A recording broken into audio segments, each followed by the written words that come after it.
Haleluya, saudara. Shalom, selamat pagi. Puji Tuhan, Bapak Ibu saudara sekalian. Hari ini kita bisa kembali bersama-sama mengikuti Ark of Worship Morning Devotion. Nah, pagi hari ini kita akan bicara tentang pengampunan. Beberapa hari yang lalu kita sudah belajar tentang hukum kasih dan bagaimana hukum kasih dan kemurahan itu dipraktekkan. Tapi hari ini kita akan fokus kepada hukum pengampunan. Berapa kali kita harus mengampuni orang yang bersalah kepada kita, saudara. Hari ini kita akan masih di Keluaran pasal 21, tapi kita bergeser ayat 26 dan ayat 27, saudara. Nanti saudara Adi akan bantu kita membacakan bagian ini. Hari ini kita tiba di Sineh 455. Dan saya berdoa kita firman yang kita renungkan hari ini akan memberkati kita semuanya. Amin. Amin. Tutup mata saudara, mari kita berdoa. Tuhan, kami mau datang kepadamu. Pagi hari ini kami mau rendahkan diri kami. Tuhan, betapa sulitnya mengampuni orang yang bersalah kepada kami. Tetapi kalau Roh-Mu menguasai pikiran kami, menguasai hati kami, maka kami akan peroleh kekuatan dan kesanggupan untuk mengampuni orang yang bersalah kepada kami. Ajari kami ya Tuhan, supaya kami dapat menjalani sebuah kehidupan yang bukan berdasarkan kebencian, tapi berdasarkan hukum kasih, hukum pengampunan. Kami mau lepaskan pengampunan kepada orang-orang yang bersalah kepada kami. Dan kami juga mau belajar untuk meminta pengampunan kepada mereka yang kepadanya kami berbuat salah atau yang melakukan kesalahan. Terima kasih Tuhan, ajari kami dari firman-Mu. Di dalam nama Tuhan Yesus kami berdoa. Amin. Keluaran 21 ayat 26 sampai 27, saudara Adi akan bantu kita membacakan ini. Keluaran 21 ayat 26 sampai 27. Apabila seseorang memukul mata budaknya laki-laki atau mata budaknya perempuan dan merusakkannya, maka ia harus melepaskan budak itu sebagai orang merdeka mengganti kerusakan matanya itu. Dan jika ia menumbuk sampai tanggal gigi budaknya laki-laki atau gigi budaknya perempuan, maka ia harus melepaskan budak itu sebagai orang merdeka mengganti kehilangan giginya itu. Wow, ini kalau kita menggunakan cara berpikir di luar Ibrani, maka kita akan mendapatkan pengertian dan pemahaman yang tidak sama seperti yang diharapkan. Tapi mari kita belajar untuk membaca hukum ini berdasarkan perspektif Ibrani atau perspektif orang Ibrani. Dan berdasarkan hikmat yang Tuhan berikan ketika Allah berbicara kepada Musa. Dan Musa menyampaikan itu kepada bangsa Israel. Saudara, kita akan fokus kepada ayat 26. Dan fokus kita kepada ayat 26 ini. Ketika kita membaca ayat ini dengan teliti, sebetulnya maka kita menemukan bahwa seorang budak laki-laki maupun perempuan itu dapat dilepaskan atau dibebaskan tanpa membayar uang tebusan sedikit pun. Tidak membayar uang tebusan sama sekali karena beberapa alasan. Jadi budak, baik laki-laki maupun perempuan, bisa bebas merdeka tanpa membayar uang tebusan. Dengan beberapa alasan. Yang pertama, saudara, bisa jadi karena dia telah bekerja selama 6 tahun lamanya. Lalu pada tahun yang ketujuh mereka mendapatkan sabat, hak sabat.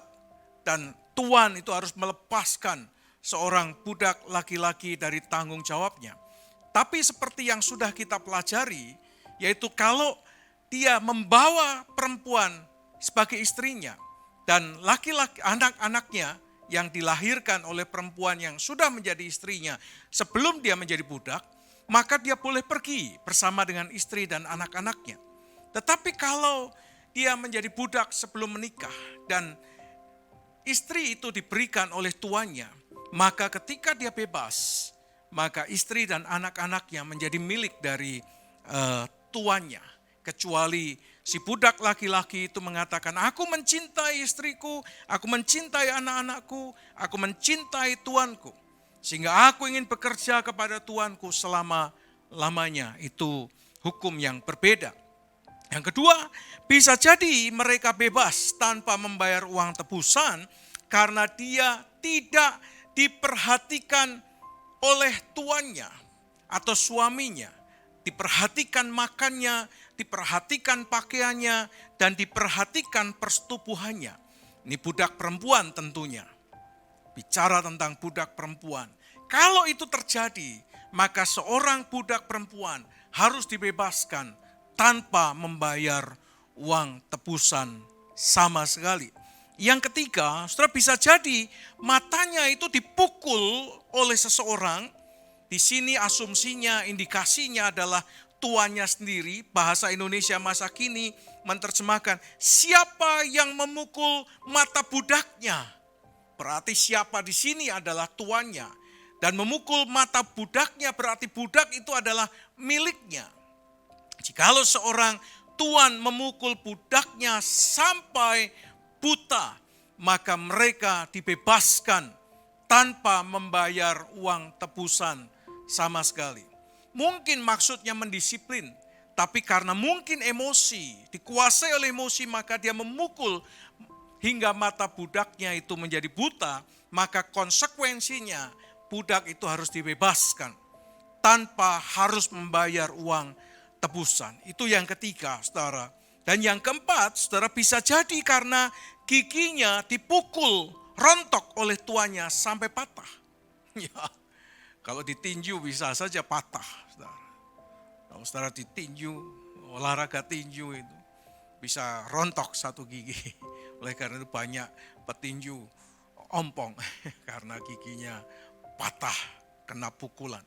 Saudara, apabila seorang budak baik laki-laki atau perempuan, mungkin karena emosinya, kemarahannya, dia memukul budaknya sehingga giginya patah, maka budak itu bisa dibebaskan tanpa harus membayar uang tebusan. Karena membebaskan budak laki-laki dan perempuan itu adalah ganti ruginya. Dan mereka bisa bebas. Saudara, dua bagian terakhir adalah kompensasi dari matanya yang buta dan giginya yang tanggal atau yang patah. Jadi ada dua hukum pertama, dua hukum kedua. Jadi kesimpulannya begini, saudara. Pembebasan itu diberikan sebagai kompensasi karena ada bagian tubuhnya yang terluka dan bahkan sangat fatal, yaitu buta dan giginya tanggal. Ada bagian dari tubuhnya, anggota tubuhnya yang menjadi korban akibat kekerasan yang dilakukan oleh tuannya. Saudara, kalau saudara perhatikan baik-baik, maka hal ini semakin membuktikan bahwa hukum lex talionis atau hukum pembalasan itu tidak diperlakukan sebagaimana dilakukan oleh bangsa-bangsa yang tidak mengenal Allah. Kenapa kok tidak gigi ganti gigi, mata ganti mata diperlakukan kepada tuannya? Seharusnya kan gigi ganti gigi, mata ganti mata diperlakukan kepada tuannya. Kenapa demikian? Karena hukum lex talionis atau hukum Hammurabi itu diberlakukan hanya pada kelasnya. Tidak diperlakukan dengan kelas yang berbeda. Hukum diperlakukan kepada budak, tidak bisa diperlakukan kepada orang yang stratanya lebih tinggi atau status sosialnya lebih tinggi. Oleh karena itulah, saudara, dikatakan kalau budak itu matanya buta, giginya tanggal. Kan tuannya tidak ditanggalkan giginya, matanya tidak dibutakan sebagai akibat konsekuensi dari hukumannya. Saudara, dari sini kita tahu bahwa Allah mengajarkan kepada bangsa Israel itu menerapkan hukum bukan berdasarkan hukum pembalasan atau hukum Hammurabi sebagaimana yang kita sudah pelajari beberapa kali sebelumnya. Tidak diberlakukan sebagaimana hukum yang diterapkan oleh bangsa-bangsa yang tidak mengenal Allah. Ayat 26 dan ayat 27 menjadi bukti bagi kita bahwa Allah tidak menginginkan umatnya hidupnya itu dikuasai oleh keinginan untuk membalas dendam.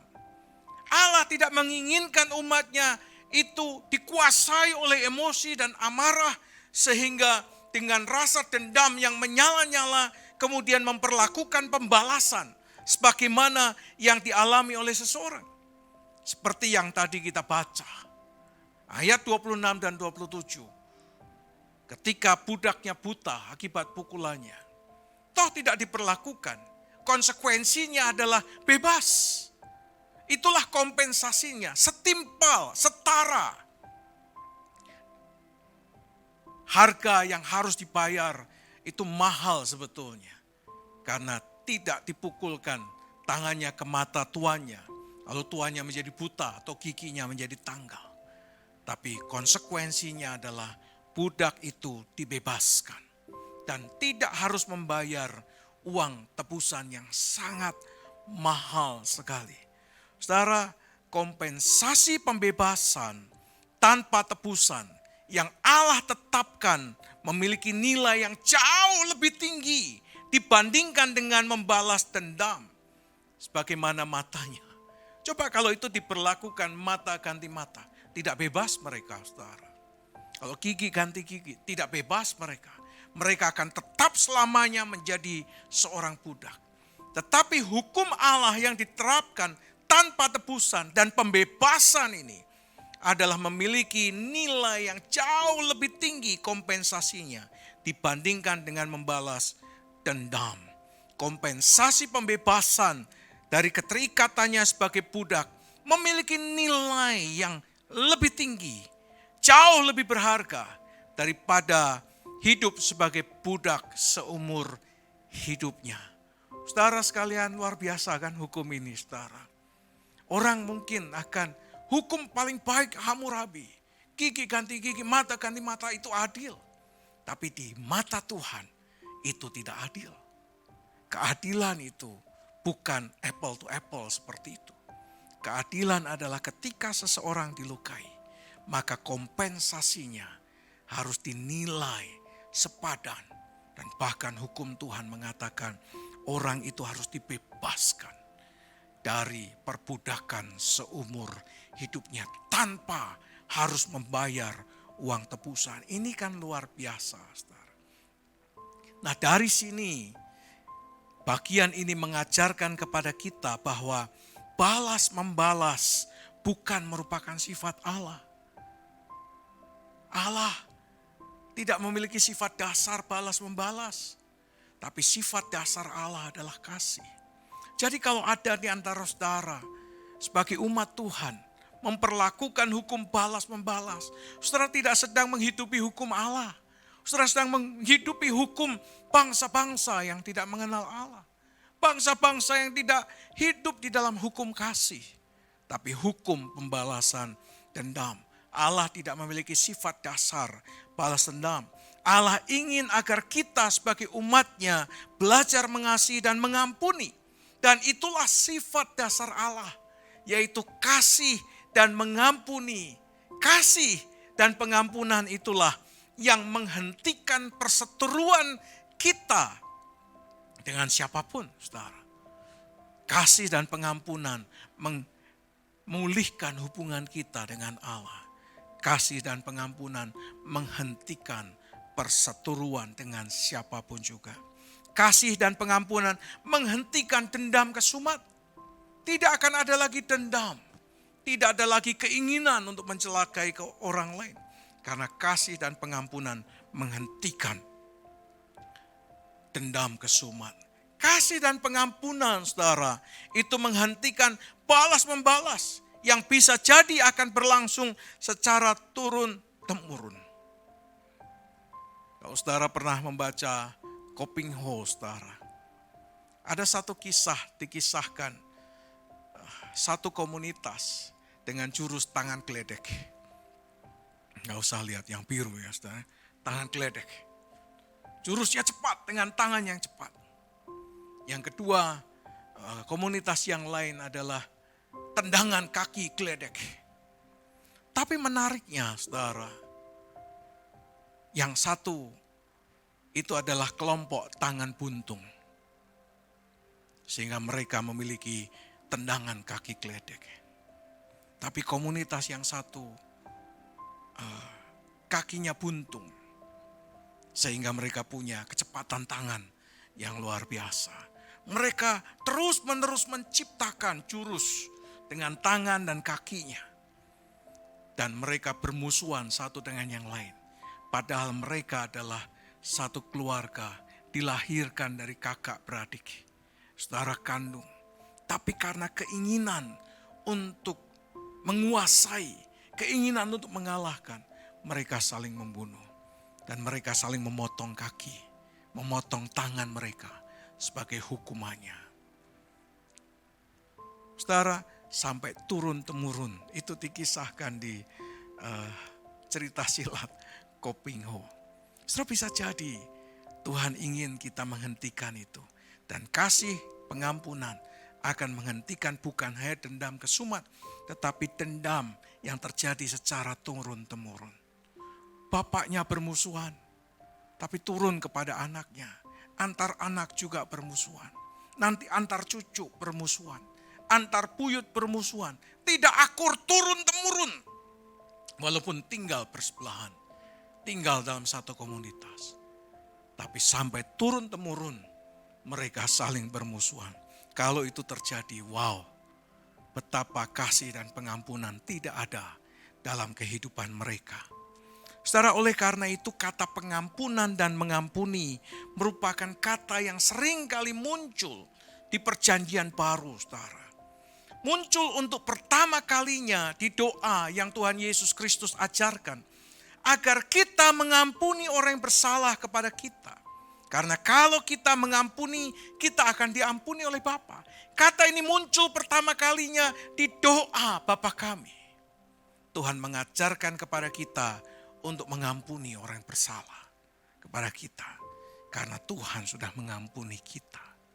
Saudara, muncul pertama kalinya di doa Bapa kami. Untuk kedua kalinya Tuhan Yesus mengajarkan beberapa banyak di antara kita harus mengampuni yang bersalah kepada kita. Saudara, Tuhan mengajarkan kepada kita berapa kali sih kita harus mengampuni mereka yang bersalah kepada kita. Berapa banyak sih kita harus mengasihi orang yang membenci kita.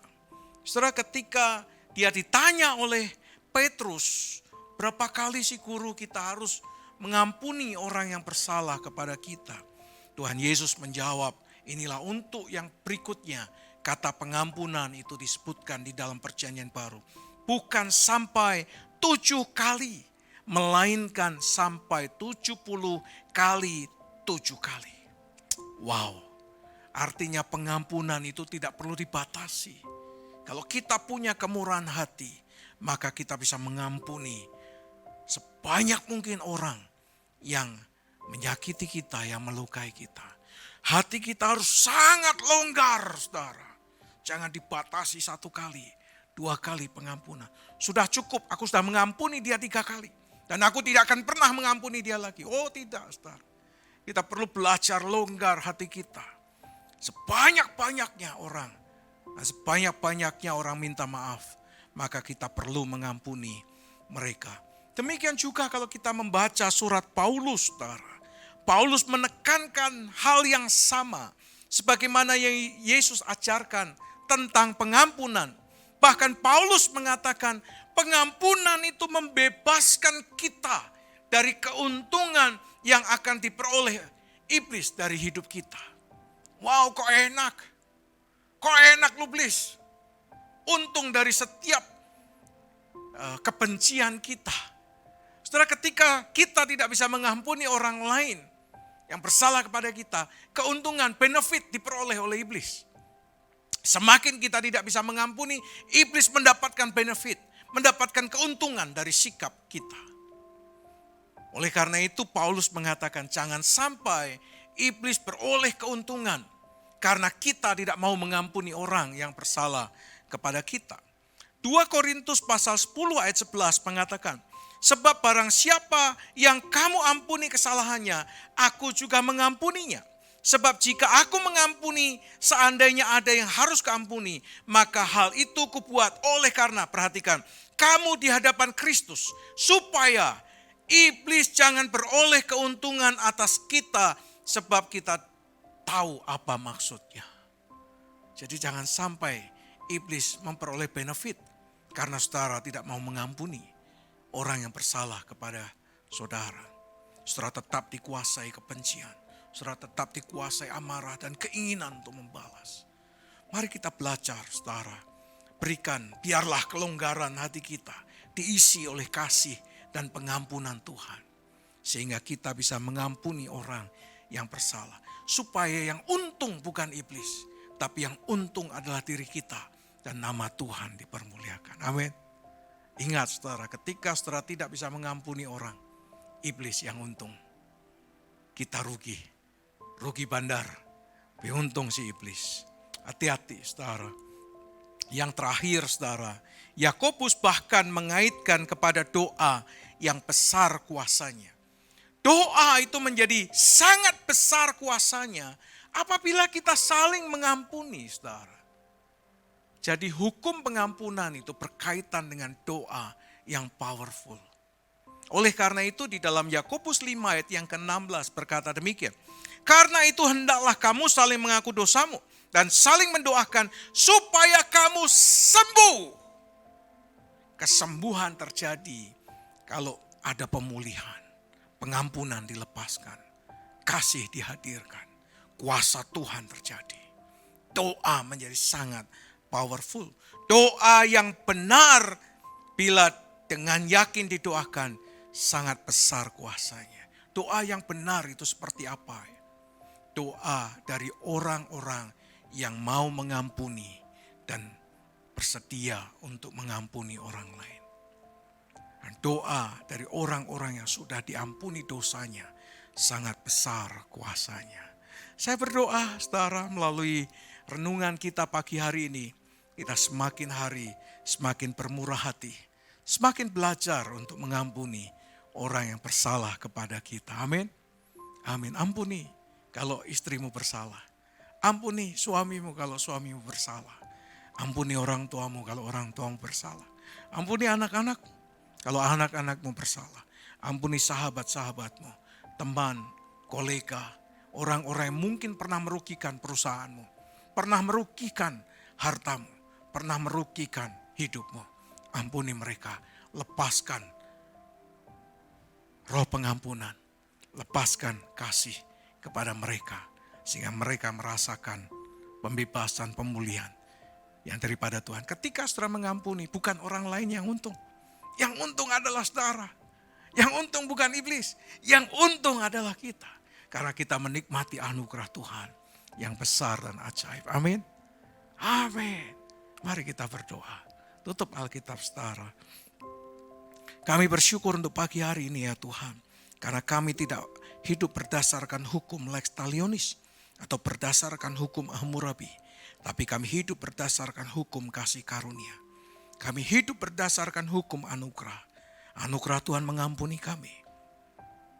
Anugerah Tuhan melepaskan kasih kepada kami. Dan kami boleh menikmati kasih dan pengampunan. Sehingga kami harus belajar untuk mengasihi dan mengampuni orang-orang yang bersalah kepada kami. Karena ketika kami lepaskan pengampunan, iblis tidak beroleh keuntungan. Keuntungan diperoleh oleh kami. Ketika kami lepaskan pengampunan, kami menikmati manifestasi kuasa Tuhan. Keajaiban Tuhan terjadi. Doa kami menjadi powerful. Sehingga orang yang sakit disembuhkan. Terima kasih ya Tuhan. Kami bersyukur, kami belajar untuk menghadirkan kasih dan pengampunan dalam kehidupan kami. Kami mau belajar mengampuni istri kami, mengampuni suami kami, mengampuni orang tua kami, mengampuni anak-anak kami, dan mengampuni siapa saja orang yang pernah melukai hati kami. Kami lepaskan pengampunan kepada mereka. Di dalam nama Tuhan Yesus. Terima kasih Tuhan, kami bersyukur untuk pagi hari ini. Kiranya damai sejahtera dari Allah Bapa, cinta kasih sayang daripada Tuhan Yesus Kristus, persekutuan pertolongan pimpinan dan kuasa Roh Kudus, menyertai saudara sekalian dari sekarang sampai selama-lamanya. di dalam nama Tuhan Yesus Kristus. Haleluya. Amin. Puji Tuhan, saudara. Saya berdoa kiranya kita menikmati anugerah Tuhan. Mari belajar untuk mengasihi dan mengampuni bahkan orang yang paling menyakitkan sekalipun. Kita lepaskan pengampunan kepada mereka. Amin. Amin. Selamat beraktivitas, selamat bekerja, selamat berkarya. You are blessed.